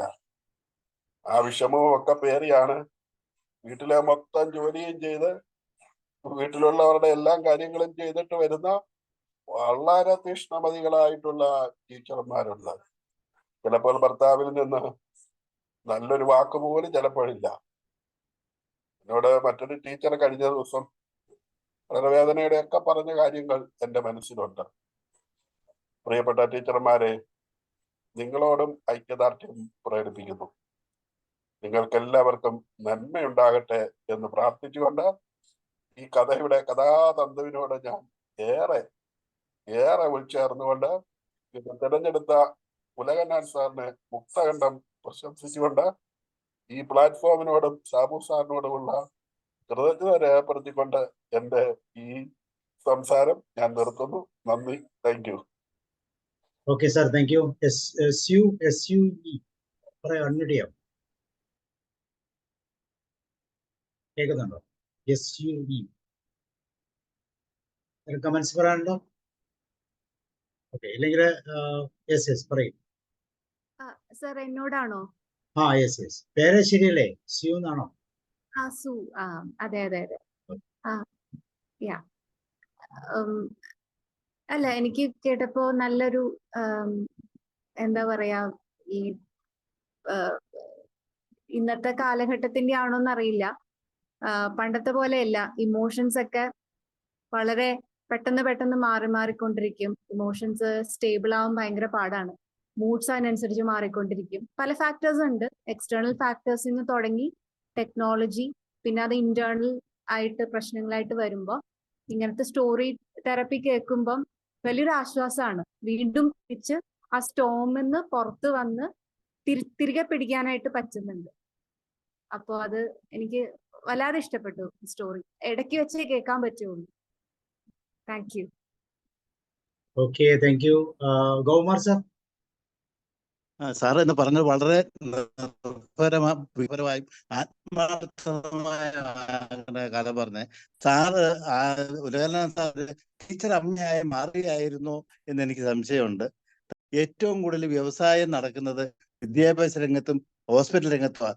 ഏറ്റവും ആതുര സേവനം ആയിരിക്കണം അല്ലെങ്കിൽ സൗജന്യ സേവനം ആയിരിക്കണം എന്ന് പറഞ്ഞ രണ്ട് ഫീൽഡിലാണ് ഏറ്റവും കൂടുതൽ വ്യവസായം നടക്കുന്നത്. ഇങ്ങനെയുള്ള ടീച്ചർമാരും ഉണ്ട് നിലവിൽ എന്ന് ജനം മനസ്സിലാക്കണം എന്നാണ് സാറിന്റെ ക്ലാസ്സിൽ നിന്ന് മനസ്സിലാക്കുന്നത്. ഇപ്പോഴും ഉണ്ട്, അങ്ങനെ വളരെ വളരെ കുറവാണെന്ന് മാത്രം. നല്ല class. Okay, thank you sir. Venugopal sir. സാധാരണയായിട്ട് പല ഫാമിലിയിലും ഈ കുട്ടികളെ ബോർഡിംഗ് സ്കൂളിൽ ചേർക്കുന്ന ഒരു പരിപാടി ഉണ്ട്. അതായത് കുട്ടികൾ അച്ചടക്കം പഠിക്കണം, നന്നായി വിദ്യാഭ്യാസം കിട്ടണം എന്നൊക്കെ ഉദ്ദേശിച്ചിട്ടായിരിക്കും, നല്ല കാഴ്ചപ്പാട് കൂടി ആയിരിക്കാം ചെയ്യുന്നത്. പക്ഷെ അതിൽ വേറൊരു ദോഷം എന്താണെന്ന് ചോദിച്ചാൽ, ഈ 8ാം ക്ലാസ്സിൽ പഠിക്കുന്ന കുട്ടികളെ സംബന്ധിച്ച് പറയുകയാണെങ്കിൽ അവർക്ക് ഈ അച്ഛനമ്മമാരുടെ സാന്നിധ്യത്തിൽ കുട്ടികൾ വളരേണ്ട ഒരു പ്രായമൊക്കെ തന്നെയാണ്. ഇപ്പൊ കോളേജിലൊക്കെ പഠിക്കുന്നവരല്ല, ആ പ്രായത്തിൽ അച്ഛൻ്റെ അമ്മേൻ്റെ സ്നേഹം വേണം. ഇപ്പൊ പഠിക്കുക എന്ന് പറഞ്ഞാൽ ഒരു വെറുതെ യാന്ത്രികതയല്ല ഈ പഠനം എന്ന് പറയുന്നത്. നല്ല സ്നേഹം കിട്ടുക, ആ സ്നേഹം കിട്ടുന്ന ഒരു അന്തരീക്ഷത്തിൽ പഠിക്കുന്ന കുട്ടികൾ നല്ല മാർക്ക് വാങ്ങും. അപ്പോ ഹലോ കേൾക്കാവോ? ഹലോ, കേൾക്കാം. അതായത് അപ്പം വാസ്തവത്തിൽ എന്താ സംഭവിക്കുന്നത് വെച്ചാൽ, അച്ഛൻ അമ്മേന്റെ സ്നേഹം കുട്ടിക്ക് കിട്ടുന്നില്ല. ഉലകനാൻ സാറിനെ തന്നെ പറയുകയുണ്ടായി, അമ്മയെ വെറുപ്പാണ് കുട്ടിക്ക്. അപ്പൊ അമ്മയുടെ അസാന്നിധ്യമാണ്, അല്ല അച്ഛന്റെ അസാന്നിധ്യമാണ് ഒരുപക്ഷെ കുട്ടിക്ക് അങ്ങനെ ചിന്തിപ്പിക്കാൻ പ്രേരിപ്പിച്ചത്. അപ്പൊ അങ്ങനെ അമ്മയെ വെറുക്കുന്ന ഒരു കുട്ടി, അദ്ദേഹത്തിന് ആ കുട്ടിയുടെ മാനസികാവസ്ഥ അങ്ങനെയാണ്. ആ കുട്ടിക്ക് സ്നേഹം പകുത്തു നൽകാൻ വേണ്ടി ഒരു ടീച്ചർ വന്നു. അതാണ് ദേവകി ടീച്ചർ. ഇപ്പൊ ദേവകി ടീച്ചറെ പഠിപ്പിക്കുക മാത്രമല്ല, ആ ടീച്ചർ സ്വന്തം മകനെ പോലെയാണ് ഈ കുട്ടിയെ കാണുന്നത്. അപ്പോൾ ഈ കുട്ടിയെ പ്രതീക്ഷിച്ചിരിക്കുന്ന സ്നേഹം ആ ദേവകി ടീച്ചറിൽ നിന്നാണ് കിട്ടിയിട്ടുള്ളത്. അതോടെ അവന്റെ മനസ്സിൽ സന്തോഷം വരുന്നു, അവന് പഠിക്കണമെന്നുള്ള ആഗ്രഹം ഉണ്ടാകുന്നു, അവൻ പഠിക്കുന്നു, 100 മാർക്ക് വാങ്ങുന്നു. അപ്പോൾ ഇതിൽ നിന്ന് ഞാൻ ആദ്യം പറഞ്ഞ മാതിരി ഈ പഠനം എന്ന് പറയുന്നത് യാന്ത്രികതയല്ല, അതിനുള്ള ഒരു മാനസികാവസ്ഥയും കൂടി കുട്ടികൾക്ക് ഉണ്ടായിരിക്കണം എന്നാണ് ഞാൻ പറഞ്ഞു വരുന്നത്. പിന്നെ വേറൊരു കാര്യം പറയാനുള്ളത്, ഒരു അധ്യാപകൻ ഒരു ജോലിക്ക് വേണ്ടി ഒരു അധ്യാപകനാകരുത്, ഒരു ഡോക്ടർ ആവരുത് എന്നൊക്കെ പറയാറുണ്ട്. ഒരു ക്ലർക്കാവാം. അപ്പോൾ അതൊരു യാന്ത്രികതയാണ്. അതേസമയം ഈ അധ്യാപകൻ എന്ന് പറയുമ്പോൾ കുട്ടികളുമായിട്ട് നേരിട്ട് ബന്ധപ്പെട്ട് ആ കുട്ടികളുടെ മനഃശാസ്ത്രം മനസ്സിലാക്കി പ്രവർത്തിക്കേണ്ട ഒരു ജോലിയാണ് ഈ അധ്യാപനം എന്ന് പറയുന്നത്. അപ്പൊ അതാണ് ഇവിടെ സംഭവിച്ചിട്ടുള്ളത്. ആ കുട്ടിയെ സ്വന്തം മകനെ പോലെ, അതേ മാത്രമല്ല ഈ കുട്ടി വീട്ടിൽ നിന്ന് കൊണ്ടുവരുന്ന ഭക്ഷണമില്ല എന്ന് കരുതിയിട്ട് പിന്നെ ഈ ടീച്ചർ അവൻ കാണാതെ, ശങ്കരൻ കാണാതെ ചോറ് പാത്രത്തിലേക്ക് വിളമ്പി അടച്ച് വെക്കുന്ന ഒരു സമ്പ്രദായം, അത് കുട്ടി പിന്നെ കണ്ടുപിടിക്കുകയുണ്ടായി. അപ്പൊ ആ കുട്ടി മനസ്സിലാക്കിയത് ആ ടീച്ചർക്ക് അവനോടുള്ള സ്നേഹമാണ്. അപ്പോ ഈ ഇങ്ങനെ ഒരു ഇപ്പോ അധ്യാപകൻ എന്ന് പറയുന്നതിന്റെ അക്ഷരാർത്ഥത്തിൽ തന്നെ ആ ജോലിയോടുള്ള ശരിയായ പൂർവ്വം അതിന്റെ പിന്നെ വെച്ച് പുലർത്തിക്കൊണ്ടിരിക്കുന്ന ഇത്തരം അധ്യാപകന്മാർ കുട്ടികൾക്ക് പഠിക്കാൻ ഒരു പ്രോത്സാഹനം കൊടുക്കുന്ന ആണെന്നുള്ള ഒരു മെസ്സേജാണ് ഈ കഥയിലുള്ളത്. അത് നന്നായി ഈ കഥ അവതരിപ്പിച്ച കുലയൻ സാറിന് നന്ദി പറഞ്ഞുകൊണ്ട് ഞാൻ എന്റെ വാക്കുകൾ ചുരുക്കുകയാണ്. Thank you sir. Omana ma'am, teacher. Thank you sir. ഞാൻ ഇങ്ങനെ ഉലകണ്ണൻ സാറ് വളരെ ഹൃദ്യമായി ആ കഥ അവതരിപ്പിച്ചു. പക്ഷെ അത് എഴുതിയ ആളുടെ പേര് എനിക്ക് ഞാൻ എൻ്റെ അശ്രദ്ധ കൊണ്ടാണോ കേട്ടില്ല. പിന്നെ ഇപ്പം സ്വന്തം കഥയാണ്. സാർ എഴുതിയ കഥയായിരുന്നു. അതെ അതെ. Okay sir, thank you sir. അപ്പം ഇപ്പം ദേവകി ടീച്ചർമാർക്ക് പിള്ളേരുടെ പാത്രത്തിൽ ചോറ് വെച്ച് കൊടുക്കേണ്ട കാര്യമില്ല. കാരണം സ്കൂളിൽ ഭക്ഷണമുണ്ട്, അത്യാവശ്യം നല്ല ഭക്ഷണം വളരെ കാലമായിട്ട് സ്കൂളിൽ കിട്ടുന്നുണ്ട്.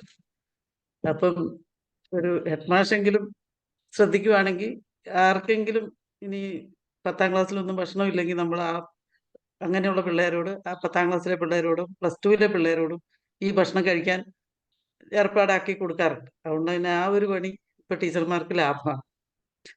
പിന്നെ ഇന്നലത്തെ ആ ക്ലാസ്സിൽ ഞാൻ അവിചാരിതമായിട്ട് കയറി.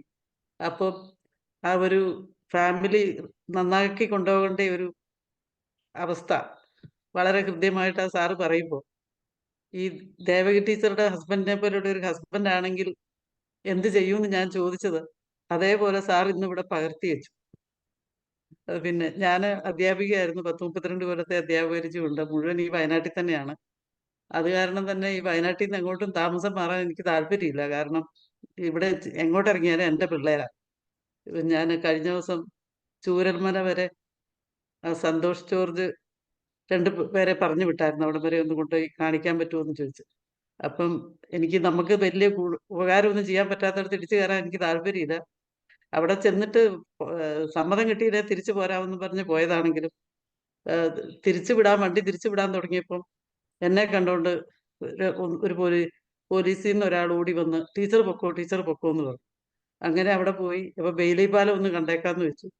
അപ്പോൾ അവിടെ ചെന്നപ്പോഴും ഞാൻ എച്ചമായിരുന്നപ്പോൾ അവിടെ SPCക്ക് വന്നുകൊണ്ടിരുന്ന SI ആയിരുന്നു, ചാർജിലുണ്ടായിരുന്നു. അത് കാരണം അവിടെയും ഒരു ബുദ്ധിമുട്ടും ഇല്ലാതെ പിള്ളേർക്ക് വലിയ സന്തോഷമായിപ്പോയി.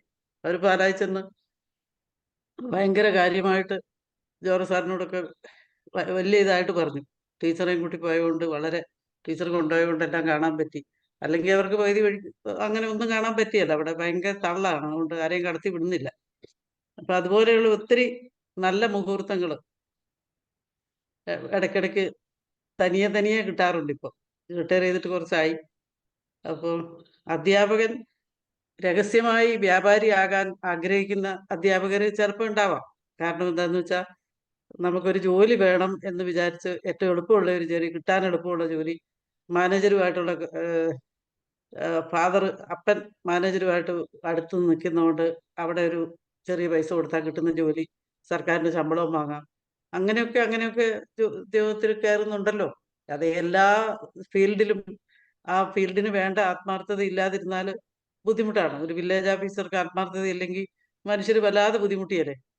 അങ്ങനെ ഏത് ജോലിക്കും അതിൻ്റെതായ ഒരു ആത്മാർത്ഥത, അധ്യാപകർക്ക് മാത്രമല്ല, നമ്മൾ മേടിക്കുന്ന ശമ്പളത്തിനുള്ള ഒരു കമ്മിറ്റ്മെൻറ്റ് ഇല്ലാതിരുന്നാൽ ഒട്ടും ശരിയാകില്ല. നമ്മുടെ ആകെപ്പാടെ വിഷമിച്ച് പോകും. ആരായാലും എല്ലാവരും വിഷമിച്ച് പോകും. നല്ല കഥയായിരുന്നു സാറ് എഴുതിയത്, വായിച്ചത് നല്ല ഹൃദ്യമായിട്ട് വായിച്ചു. Thank you sir. Thank you Sreekumari ma'am. Good evening sir. നല്ലൊരു കഥ. മാതൃവാത്സല്യം തുളുമ്പുന്ന, ടീച്ചറുടെ മാതൃവാത്സല്യം തുളുമ്പുന്ന ഒരു അനുഭവമാണ് നമുക്ക് ഈ കഥയിൽ നിന്ന് മനസ്സിലാക്കുവാൻ സാധിച്ചത്. അമ്മ വെറുക്കുകയാണ്, അവനെ സ്നേഹിക്കുന്നില്ല. അവൻ മതിയാവോളം സ്നേഹം, വാത്സല്യം നുകരാൻ ഈ കുട്ടിപ്രായത്തിൽ അവൻ സാധിക്കുന്നില്ല. അച്ഛന്റെ സ്വാർത്ഥത, ഇതിനിടയിൽ മാതൃവാത്സല്യവും ആയി തന്റെ മുന്നിലെത്തുന്ന മാലാഖയെ പോലുള്ള ടീച്ചർ അവൻ ഉച്ചയ്ക്ക് അവന്റെ ഒഴിഞ്ഞ ചോറ്റുപാത്രത്തിൽ ഭക്ഷണം വിളമ്പി കൊടുക്കുന്നു, അവനെ മകനെ പോലെ ചേർത്ത് പിടിക്കുന്നു. ഇതെല്ലാം ഒരു അനുഭൂതിയായി അവൻ കാണുന്നു. പിന്നെ അവൻ പഠിച്ചു മിടുക്കനാവും. അപ്പോൾ വാത്സല്യം, സ്നേഹം, ഇതൊക്കെയാണ് ഒരു കുട്ടിക്ക് ആവശ്യം എന്നുള്ള നാം മനസ്സിലാക്കുകയാണ്. നല്ലൊരു കഥ, അവതരണ രീതി നന്നായിട്ടുണ്ട്. ടീച്ചറുടെ വീട്ടിലെ അന്തരീക്ഷം നമുക്ക് അവിടെ ആ സംസാരത്തിൽ നിന്ന് മനസ്സിലാകുന്നുണ്ട്. അവർ മാനസികമായ വ്യഥ അനുഭവിക്കുന്ന ഒരു ടീച്ചറാണെങ്കിലും അവർ വാത്സല്യം, സ്റ്റുഡൻസിനോട്, തൻ്റെ വിദ്യാർത്ഥികളോട് വാത്സല്യം കാട്ടുന്നു. ഒരു മാതൃകാപരമായ കഥയാണ്, മറ്റുള്ളവർക്ക് അനുകരണീയം. വളരെ നല്ല രീതി, നല്ല കഥ, എനിക്ക് ഇഷ്ടപ്പെട്ടു. Thank you sir.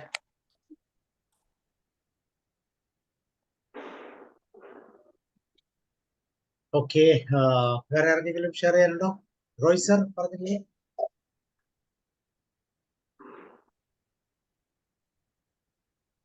ഒരു കൗൺസിലറും കൂടിയായ ഉലകണ്ണൻ സാർ എഴുതിയ കഥ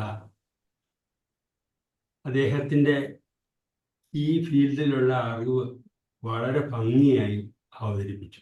കാരണം പാഠ്യവിഷയങ്ങൾ പഠിപ്പിക്കുക എന്നതിലും ഉപരി പഠിക്കാത്ത കുട്ടിയുടെ കുടുംബ സാഹചര്യങ്ങളും അവരുടെ ബുദ്ധിമുട്ടുകളും കൂടി മനസ്സിലാക്കിയെടുത്താൽ അവനൊരു നല്ല കുട്ടിയാക്കി മാറ്റാമെന്ന ആ തത്വം സാർ ഈ കഥയിലൂടെ ഭംഗിയായി വരച്ചു കാണിച്ചു. ഈ ശങ്കരൻ എന്ന കുട്ടിയും ദേവകി എന്ന ടീച്ചറുമാണ് ശരിയായ ഒരു സുഹൃത്ത് ടീച്ചർ ബന്ധത്തിൻ്റെ ഉദാഹരണമായിട്ട് കാണിച്ചു തന്നത്.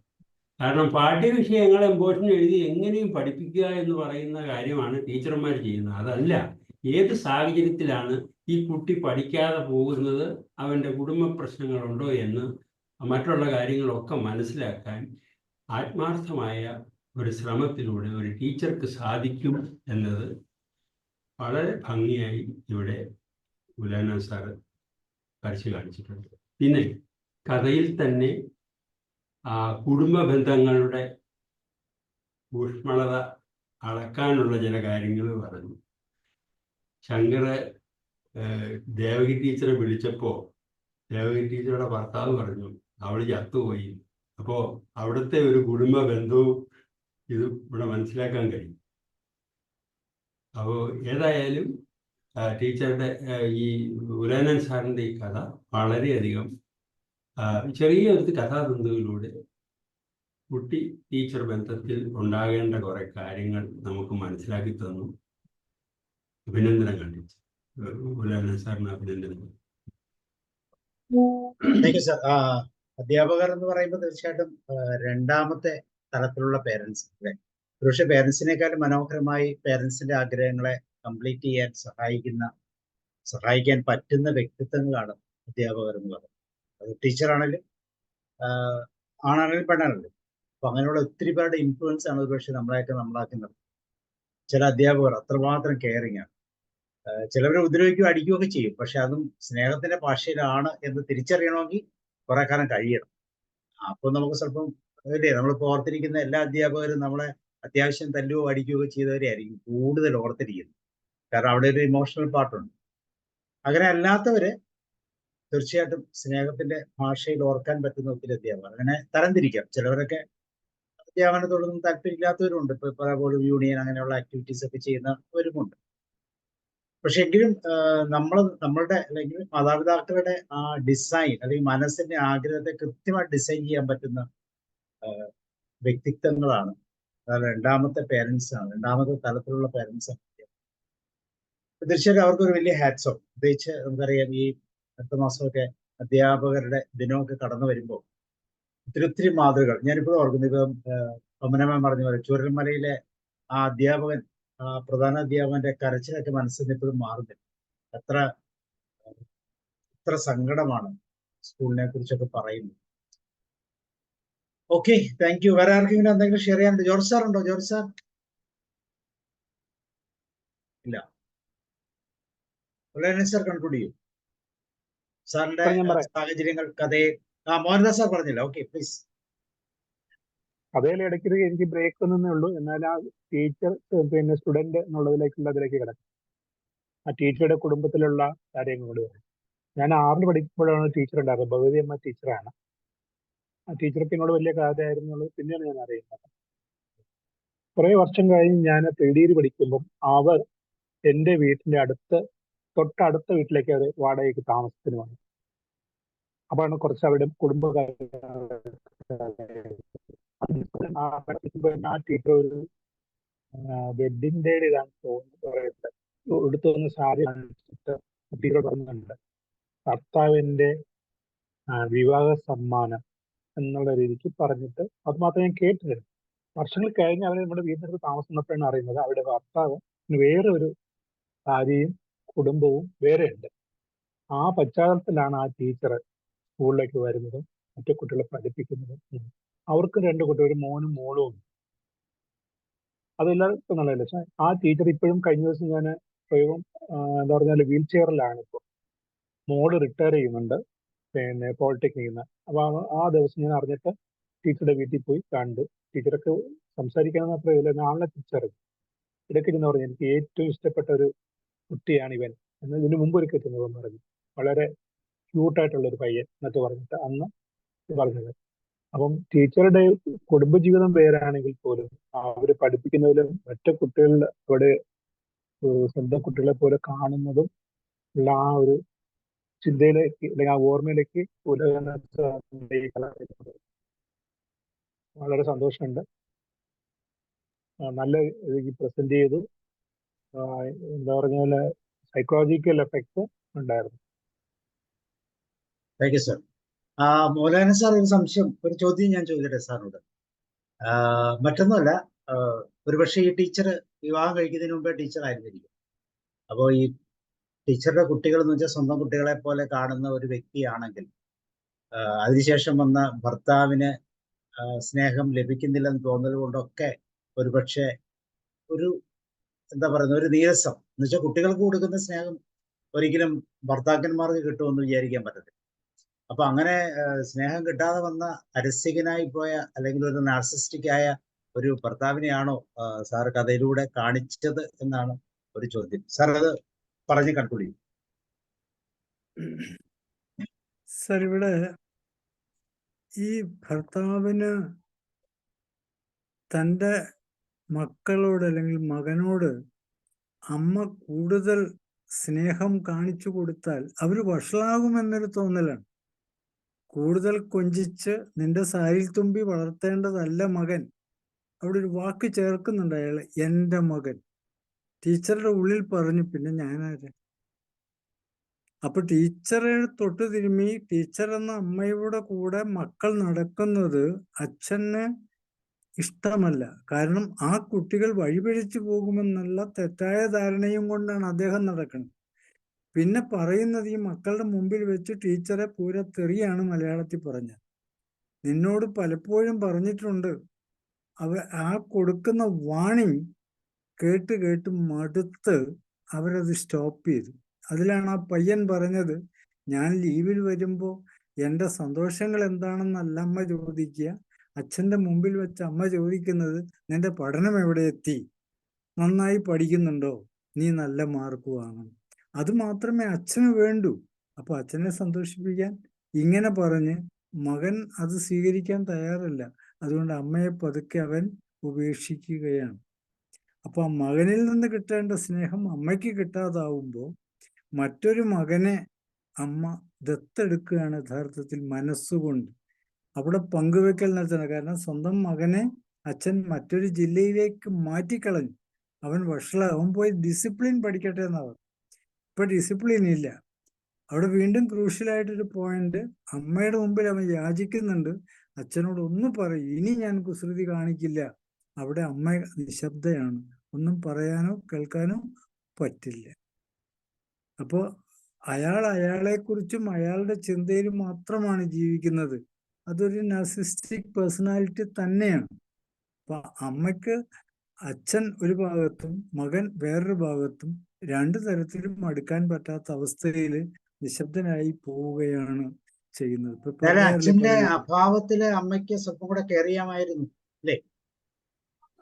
അല്ല കെയർ ചെയ്യാമായിരുന്നു. പക്ഷെ അച്ഛൻ വന്നാൽ ഇതെല്ലാം കൂടി ചേർത്ത് അമ്മയ്ക്ക് കൊടുക്കും. അവിടെയാണ് പ്രശ്നം.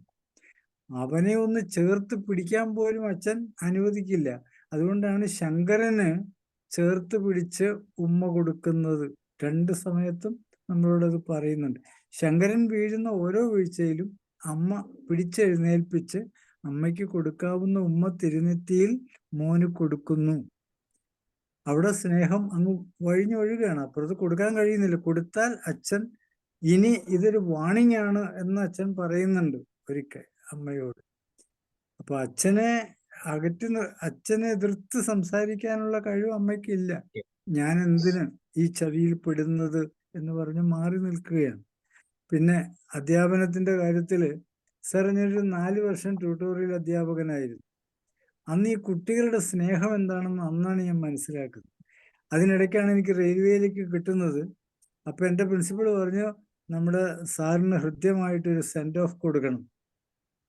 ഓക്കെ, എല്ലാം അറേഞ്ച് ചെയ്തു. അവിടെ തന്നെ അതിലൊരു കുട്ടി ഈ ഫംഗ്ഷൻ നടക്കുന്നതിനിടയ്ക്ക് അവിടുത്തെ പ്രിൻസിപ്പളിൻ്റെ അടുത്ത് പറഞ്ഞു, ഞാനിപ്പോൾ വരാം സാർ. എന്ത് ചോദിച്ചാൽ ഞാനിപ്പോൾ വരാം. അവൻ്റെ അച്ഛൻ ദുബായിലാണ്. അവൻ തിരിച്ചു വരുമ്പോൾ എനിക്കായി കൊണ്ടുവന്നത് ഒരു സ്പ്രേ ആണ്. എന്നിട്ട് അവൻ പൊതിഞ്ഞു കെട്ടി അതിൻ്റെ ഉള്ളിലൊരു കത്തൊക്കെ വെച്ചിട്ടുണ്ടായിരുന്നു. എൻ്റെ സാറിന് തരാൻ എനിക്ക് ഇതേ ഉള്ളൂ, എൻ്റെ അച്ഛൻ എനിക്ക് കൊണ്ടു തന്നതാണ്. ഞാൻ പറഞ്ഞത്, നമ്മുടെ വാക്കുകൾ കൊണ്ട് നമുക്ക് ആ കുട്ടികളെ നമ്മളിലേക്ക് കൊണ്ടുവരാൻ പറ്റും. പലപ്പോഴും അവൻ്റെ സങ്കടം അതായിരുന്നു, എനിക്ക് അച്ഛനുണ്ട്, പക്ഷെ വർഷത്തിൽ 1 മാസം മാത്രമേ എൻ്റെ അച്ഛനെ കിട്ടുകയുള്ളൂ. മക്കൾക്ക് തലോടൽ ആവശ്യമാണ്, ഉമ്മ ആവശ്യമാണ്. അതൊന്നും നമുക്ക് കൊടുക്കാൻ കഴിയുന്നില്ലെങ്കിൽ കുട്ടികൾ നമ്മളിൽ നിന്ന് ആരും അറിയാതെ അകന്നു പോകുന്ന ഒരവസ്ഥ ഉണ്ട്. ഈ കഥയിലും അത് തന്നെയാണ് സംഭവിച്ചത്. സാറേ, ഞാൻ കഥയുടെ പൂർണ്ണമായിട്ടും അത് എനിക്ക് ഞാൻ ഈ പറയാൻ പോകുന്ന കാര്യം വ്യക്തമായില്ലെങ്കിലും ഈ അമ്മയുടെ സ്കൂളിൽ ഈ കുട്ടിയെ കൊണ്ടുപോകാമായിരുന്നില്ല. അവിടെ ആ ക്ലാസ് ഉണ്ടെങ്കിൽ ഒന്നത്. കാരണം ഇത് പറയാൻ കാര്യം, ഇന്ന് ധാരാളം ടീച്ചർമാര് പിള്ളേരെയൊക്കെ സ്നേഹിക്കുന്നുണ്ട്.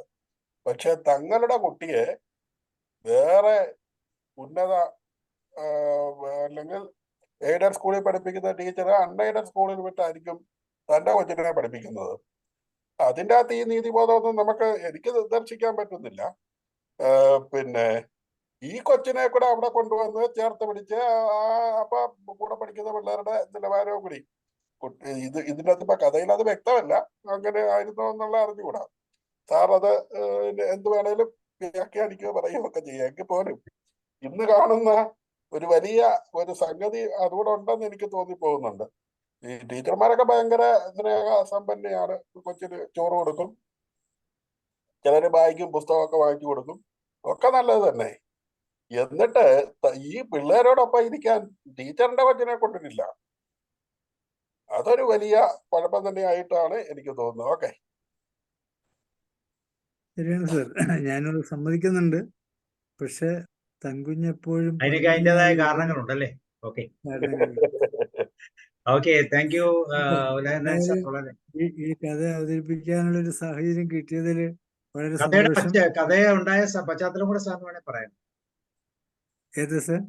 കഥയുണ്ടായ പശ്ചാത്തലം കൂടെ പറയാമോ? കഥയുണ്ടായ പശ്ചാത്തലം ഞാൻ പറഞ്ഞു. എൻ്റെ എൻ്റെ വൈഫ് ടീച്ചറാണ്. അവർക്ക് അവരുടെ കുട്ടികളിൽ നിന്ന് ഓരോ ദിവസം ഈ ടീച്ചർ സ്കൂൾ വിട്ടു കഴിഞ്ഞാൽ ഈ ചെറിയ കുട്ടികൾ മൊത്തം ടീച്ചറുടെ വട്ടത്തിലാണ്. എന്നിട്ട് അവര് അങ്ങനെ ഓരോ കാര്യങ്ങൾ പറഞ്ഞുകൊണ്ടിരിക്കുകയാണ്. അതിൽ എന്നും ഒരു കുട്ടി ഈ കൂട്ടത്തിൽ കൂടാതെ മാറി നിൽക്കുമായിരുന്നു. അപ്പൊ ടീച്ചർ അത് നോട്ട് ചെയ്തിരുന്നു. അപ്പോൾ രാവിലെ ഇച്ചിരി നേരത്തെ പോയി അവനെ മാത്രം വിളിച്ചിട്ട് അവനോട് കുറെ നേരം സംസാരിക്കും. അങ്ങനെ എന്നോട് അത് പറഞ്ഞു, സങ്കടം പറഞ്ഞു. ഞാൻ പറഞ്ഞു, ഓക്കെ, നമുക്ക് എന്തെങ്കിലുമൊക്കെ ചെയ്യാം, അത് നിനക്ക് ഇഷ്ടം പോലെ ചെയ്തു, അതിനെക്കുറിച്ചൊരു വിഷമമില്ല. പക്ഷെ അത് അന്ന് ഒരു ചെറിയ വേദനയായി എന്നിൽ കിടന്നത് ഇന്ന് ഞാൻ ഈ രൂപത്തിലാക്കിയെടുത്തതാണ്. സർ തുറന്നു പറയാൻ പറ്റുന്ന മനോഭാവം, അല്ലെ തുറന്നു പറയാൻ പറ്റുന്ന ആളാണ് തിരിച്ചറിയുകയാണ് ഏറ്റവും പ്രധാനപ്പെട്ട ഒരു ഭാഗം, അല്ലെ? അതെ അതെ ആ, അതെ നമുക്ക് ധൈര്യമായിട്ട് പറയാം. ഈ ഒരു ഫ്രണ്ട്ഷിപ്പ് അത് തന്നെയാണ് ഏറ്റവും കൂടുതൽ, അതിലൂടെയാണ് എല്ലാം വളർന്നു വരുന്നത്. Okay sir, thank you, wonderful. So നാളെ നമുക്ക് മൈൻഡ്ഫുൾനെസിന്റെ മറ്റൊരു പാർട്ട് കൂടെ നമുക്ക് കേൾക്കാം. സോ ഇന്ന് നമുക്ക് ഇവിടെ പറയാം, അല്ലെ? Okay, thank U. നാളെ ഓക്കെ ആന്റണി സർ. സാറാണോ?